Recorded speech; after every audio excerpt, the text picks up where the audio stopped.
Hello friends, आजच्या व्हिडिओमध्ये आपण टेटसाठी लागणारा जो एक विषय आहे त्याच्यामधला परिसर अभ्यास, त्याच्यावरती आपण काही तर संभाव्य प्रश्न जे आहेत संभाव्य प्रश्न आपण बघूया. तर ह्याच्यामध्ये टोटल 30 प्रश्न असतील. 30 प्रश्न आपल्याला एकदम व्यवस्थितपणे आणि फास्ट बघायचे, जेणेकरून तुमचा एक रिव्हिजन आणि एक सराव चांगला होईल. आणि हेच प्रश्न मे बी तुम्हाला प्रश्नपत्रिकेमध्ये येऊ शकतात. अगदी सोपे असतात.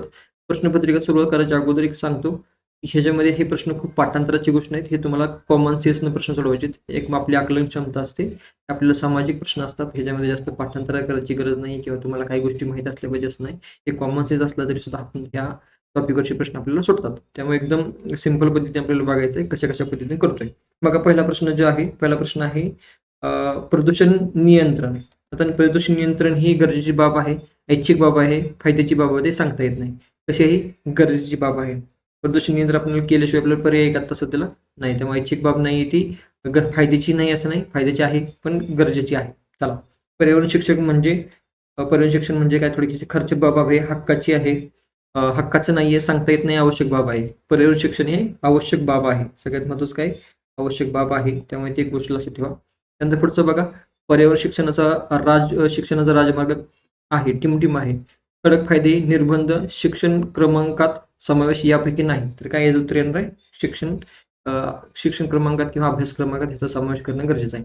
आता मी ज्यावेळेस प्रश्नपत्रिका आपण वाचून दाखवतो त्यावेळेस तुम्ही तुमच्या मनामध्ये पण त्याचा आन्सर प्रिडिक्ट करून ठेवा, जेणेकरून तुमचा त्याच्यासोबत अभ्यास फायदा होईल. चला, त्यानंतर पुढचा प्रश्न बघा, पर्यावरण शिक्षणाबाबत ग्रामीण भागात उदासीनता आहे, उत्साह आहे, जागरूकता आहे, यापैकी नाही. काय आहे, उदासीनता आहे. उदासीनता आहे. त्यानंतर बघा, पर्यावरण शिक्षणविषयक जबाबदारी राज्याची आहे, केंद्र सरकारची आहे, फक्त नागरिकांची आहे, या वरीलपैकी 1, 2, 3 तिघांची पण आहे. तरी आपल्या लक्षात ठेवा, जी पर्यावरण जबाबदारी आहे ती पूर्णपणे तिघांची पण आहे.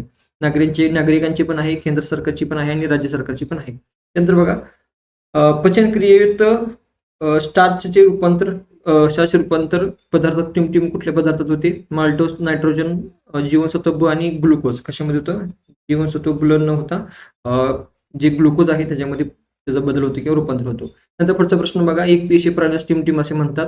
जीवाणू, कुहरांत्री, त्यानंतर आदिजीव आणि परजीव. त्याला काय म्हणतो आपण, आदिजीव म्हणतो. ठीक आहे. चला, ह्याच्यामध्ये उदाहरण म्हणलं तर याचं काय येऊ शकतं, एक पेशीचं अमिबा. हे जाता लक्षात ठेवा. नंतर पुढचं बघा, कंपन संख्या मापाची एकक कोणते आहे, तर मीटर, हर्ट्स, जूल आणि न्यूटन. त्याच्यामध्ये काय होतं त्याचं, हर्ट्स. ठीक आहे. अम्लामध्ये कोणते मूलद्रव्य असतेच किंवा मूलद्रव्य महत्वाचे असते, कार्बन, क्लोरीन, हायड्रोजन आणि ऑक्सिजन. त्याच्यामध्ये सर्वात महत्वाचं काय असतं, हायड्रोजन महत्वाचं असतं. ठीक आहे. रिस्टर स्केल हे खालीलपैकी काय आहे, भूकंप मापक आहे, दाब मापक आहे, तापमापक आहे किंवा यापैकी नाही. तर हे लक्षात ठेवा, रिस्टर स्केल हे आपण जेव्हा भूकंप येतो त्याच्या रिस्टर स्केलमध्ये मोजले जातो. ठीक आहे. त्यानंतर बघा, नवेगाव उद्यान कुठे आहे, ठाणे, बोरिवली, गोंदिया आणि चंद्रपूर. कुठे आहे, नवेगाव हे गोंदियामध्ये आहे. चला, कमेंटमध्ये सांगायचं मला याचं उत्तर, चंद्रपूरमध्ये कोणतं आहे. सगळ्यांनी सांगायचं चंद्रपूरमध्ये कोणतं आहे, या ठिकाणी कोणतं आहे तेवढं सांगायचं. महाराष्ट्रात सर्वाधिक जंगल क्षेत्र कोणत्या जिल्ह्यात आहे, नागपूर, चंद्रपूर, कोल्हापूर, गडचिरोली. सर्वात जास्त आहे ते कुठे आहे, गडचिरोलीमध्ये आहे. महाराष्ट्रात सर्वात मोठे धरण कुठे आहे किंवा कोणते, कोयना, उजनी, जायकवाडी आणि गिरणा. सगळ्यात मोठं कुठलं आहे, तर जायकवाडी आहे. चला, त्यानंतर पुढचा प्रश्न बघा, महाराष्ट्रात खालीलपैकी किंवा महाराष्ट्रात किती किलोमीटर लांबीचा समुद्रकिनारा लाभलेला आहे. लक्षात ठेवा, 720 किलोमीटर समुद्रकिनारा आपल्याला लाभलेला आहे. तर महाराष्ट्रामध्ये म्हणलं तर भारतामध्ये सर्वात जास्त कुठला जिल्हा आहे, तर गुजरातला आहे. लक्षात ठेवा, सर्वात जास्त कुठला आहे, गुजरातला आहे. त्यानंतर पुढचा प्रश्न बघा, खालीलपैकी कोणते शहर गोदावरी नदीकाठी वसलेले नाही, काही नाही विचारले. खाली बघा, पंढरपूर, नाशिक, नांदेड आणि पैठण. त्याच्यामध्ये नाही म्हटलं तर पंढरपूर येतं. पंढरपूर हे भीमा नदीकाठी आहे. त्यालाच आपण काय म्हणतो, त्या ठिकाणी चंद्रभागा. त्यालाच आपण काय म्हणतो, त्या ठिकाणी चंद्रभागा म्हणतो. ठीक आहे. त्यानंतर बघा, भारतातील एकूण पिकाखाली जमिनीपैकी किती टक्के जमीन ही तांदळाखाली आहे, तर किती आहे, तर 22% जमीन तांदळाखाली. हे आपल्याला असं डिरेक्टली फॅक्च्युअल प्रश्न माहित असणं गरजेचं आहे. त्यानंतर बघा, तेलबियांच्या उत्पादनात कोणते आहे प्रथम राज्य, तर तेलबियामध्ये कुठलं राज्य आहे, ते गुजरात आहे. ठीक आहे. हे लक्षात ठेवा. तेलवायू महामंडळाला खालीलपैकी कोणती संस्था हेलिकॉप्टर सेवा पुरवते, त्याच्यामध्ये एअर1 आहे, इंडियन एअरलाइन्स आहे, वायुदूत आहे का पवनहंस आहे. लक्षात ठेवा, पवनहंस हेलिकॉप्टर हे आपल्याला काय वाटतं, तेल आणि वायू सेवा मंडळाला सेवा पुरवते. ठीक आहे. त्यानंतर पुढचं बघा, भारतातील सुती उद्योग वस्त्राचे प्रमुख केंद्र कुठे आहे, तर काय मुंबई आहे. ठीक आहे, हेही लक्षात ठेवा. त्यानंतर मला सांगा की भारताचे मँचेस्टर म्हणून कोणाला ओळखतं.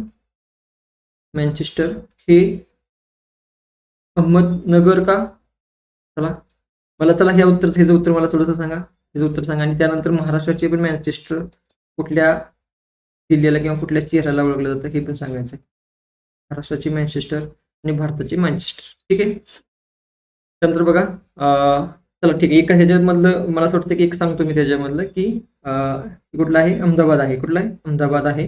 हे लक्षात ठेवा. फक्त महाराष्ट्राचे मँचेस्टर कोणते आहे तुम्ही सगळ्यांनी सांगायचं कमेंटमध्ये. भारतामध्ये सर्वाधिक साखर कारखाने कोणत्या राज्यात आहे, तर सर्वात जास्त कारखाने आहेत ते UP मध्ये आहेत. ठीक आहे. नंतर बघा थोडंसं इतिहासाच्या संदर्भात प्रश्न असलेले, संत ज्ञानेश्वरांची समाधी येथे मिळते आहे. चाकण, सासवड, देहू आणि आळंदी. कुठं आहे, चला सगळ्यांनी सांगायचंय कुठं आहे. तर ह्याचं कमेंटमध्ये आन्सर सगळ्यांनी सांगायचं आहे. हेही उत्तर तुम्ही कमेंटमध्ये सांगायचं आहे की याच्यामध्ये 2 ऑप्शन सांगतो, हे 2 ऑप्शन तर फिक्स नाहीत. ह्या 2 ऑप्शनपैकी तुम्हाला एक निवडायचं आहे. कुठले निवड, हे कन्फ्युजिंग वाले प्रश्न आहेत, तुम्हाला थोडंसं माहित असणं गरजेचं आहे. त्यानंतर बघा पुढचं, संत एकनाथाची प्रसिद्ध काय आहे, भारुडे, ज्ञानेश्वरी, कीर्तन आणि ओव्या. तर भारुडे हे संत ज्ञानेश्वरांचे आहे. कीर्तन हे कोणाचं आहे, तर आपले तुकाराम महाराजांचं आहे.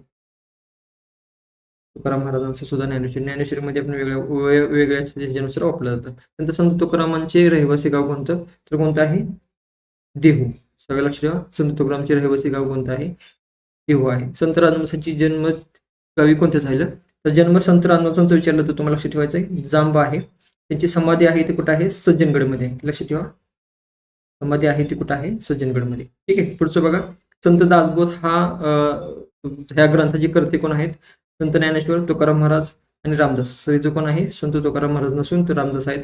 संत तुकारामने काय लिहिलं, तुकाराम गाथा. काय लिहिलं, तुकाराम गाथा.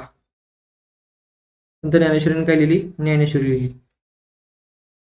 संत ज्ञानेश्वरीने ज्ञानेश्वरी लिहिली.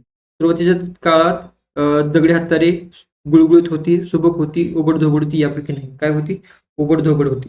अश्म म्हणजेच काय, तर लक्षात ठेवा, अश्म म्हणजे दगड. माणूस जमिनी उकरून काढायचा. काय काढायचा, गुळ, मासे, फळे, कंदमुळे. लक्ष ठेवा, फळे वाटत असेल पण नाहीये, लक्षात ठेवा काय, कंदमुळे. आपण गडबडीत उत्तर लिहू शकतो या प्रकारचं. ठीक आहे. पुढचा प्रश्न बघा, भटक्या अवस्थेत माणूस करून राहायचा. टोळ्या, थवी, कळप यापैकी नाही. तर काय करून राहायचा, टोळ्या. ठीक आहे. त्यानंतर बघा, माणसाचे टिमटिमचा वापर करून खूप प्रगती केली. प्राण्यांचा, वनस्पतीचा, अग्नीचा आणि पाण्याचा. सर्वात जास्त आपण कशाचं केलं, अग्नीचा सुरुवातीला वापर केला. आणि त्यानंतर चाकाच्या